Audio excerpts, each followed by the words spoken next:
Hello friends, अस्सलाम वालेकुम and welcome to reality stories. दोस्तों, अंग्रेजी में कहते हैं justice delayed is justice denied, यानी वो इंसाफ जो वक्त पर ना दिया जाए वो इंसाफ ना देने जैसा होता है। ये कहानी आपको हैरान कर देगी।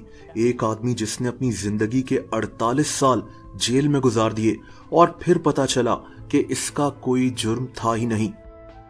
ये कहानी 1974 में शुरू हुई जब ग्लेन सिमंस नामी एक लड़का अमेरिका के शहर एडमंड्स में रहता था। 23 साल एक आम सा लड़का जो नॉर्मल तरीके से अपनी जिंदगी गुजार रहा था, लेकिन एक वाकये ने इसकी सारी जिंदगी बदल कर रख दी।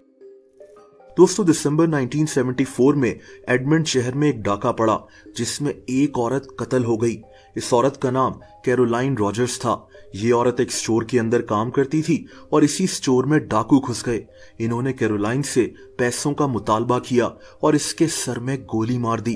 कैरोलाइन, जो सिर्फ ईमानदारी से अपना काम कर रही थी, मौके पर ही मारी गई। दोस्तों, इस वारदात के वक्त एक और औरत भी उसी स्टोर में मौजूद थी। डाकुओं ने इसको भी गोली मारी थी, लेकिन इसकी किस्मत अच्छी थी कि ये औरत बच गई। ये डाकू तो स्टोर से भाग गए, लेकिन अब पुलिस पूरे शहर में इन डाकुओं की तलाश करना शुरू हो गई और बहुत जल्द इन्होंने कुछ लोगों को शक की बिना पर गिरफ्तार कर लिया। इन लोगों को उसी औरत के सामने ले जाया गया ताकि ये बता सके कि इनमें से वो डाकू कौन थे। दोस्तों, इस औरत ने 2 लोगों को पहचाना। एक आदमी डॉन रॉबर्ट्स था और दूसरा आदमी ग्लेन सिमंस, जिसकी ये कहानी है। ग्लेन को पुलिस ने इसी गवाही की वजह से अरेस्ट कर लिया, लेकिन यहाँ एक बहुत बड़ा मसला था। ग्लेन ने पुलिस को बताया कि इस डाके के वक्त ये एडमंड शहर में मौजूद ही नहीं था। शहर तो छोड़ें, इसने पुलिस को कहा कि उस वक्त ये अमेरिका की एक दूसरी स्टेट लुइसियाना में था। दोस्तों, इस बात की गवाही दर्जनों लोगों ने दी थी कि जब ये वारदात हुई थी तो ग्लेन वाकई में लुइसियाना में था और इसका इस वारदात से कोई ताल्लुक नहीं है। दूसरी तरफ जिस औरत ने गवाही दी थी उसने भी कई दफा अपने बयान चेंज किए, लेकिन ग्लेन की एक ना सुनी गई। इस पर अदालत में केस चलता रहा और 1 साल के बाद 1975 में ग्लेन और दूसरे आदमी डॉन रॉबर्ट्स को सजाए मौत दे दी गई। दोस्तों, लेकिन 2 साल के बाद यानी 1977 में इनकी सजाए मौत को उम्र कैद में तब्दील कर दिया गया। यानी अब ग्लेन ने अपनी सारी जिंदगी जेल की सलाखों के पीछे गुजारनी थी। ग्लेन अब भी कहता रहा कि ये बेकसूर है, बेगुनाह है, लेकिन अब बहुत देर हो चुकी थी। ग्लेन की जिंदगी बर्बाद हो चुकी थी।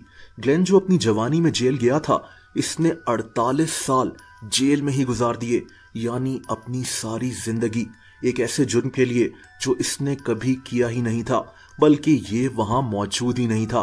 ग्लेन के साथ जो दूसरा आदमी था डॉन रॉबर्ट्स, इस आदमी को 2008 में पेरोल पर रिहाई मिल गई थी, लेकिन ग्लेन जेल में ही बंद रहा। लेकिन 48 साल के बाद इसकी कहानी सामने आई जब ग्लेन को अदालत ने बेगुनाह करार दे दिया। ग्लेन की उम्र अब 70 साल से ज्यादा हो चुकी थी। अदालत ने फैसला दिया कि ग्लेन के खिलाफ कोई सबूत ही नहीं है कि इसने वो कत्ल किया था।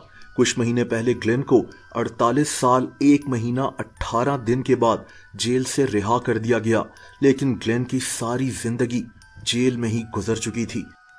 ये केस अमेरिका में बहुत ज्यादा मशहूर हो गया। मीडिया ने इस कहानी को दिखाना शुरू किया और लोग शॉक्ड रह गए। ग्लेन के साथ बहुत बड़ी ज्यादती हुई थी, इसीलिए इसको ओक्लाहोमा स्टेट की तरफ से $2.25 लाख की कंपनसेशन दी जाएगी, लेकिन ये पैसे इसको आहिस्ता आहिस्ता मिलेंगे। फिलहाल अमेरिका में ग्लेन के लिए एक फंड बना दिया गया है जिसमें लोग पैसे डोनेट कर रहे हैं ताकि ग्लेन अपनी जिंदगी गुजार सके। जेल से निकलने के बाद इसको ये भी पता चला कि इसको कैंसर है, इसका इलाज भी हो रहा है।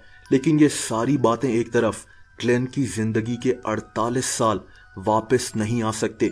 जैसा कि मैंने शुरू में कहा, justice delayed is justice denied. इंसाफ अगर वक्त पर ना मिले तो वो इंसाफ ना देने जैसा होता है।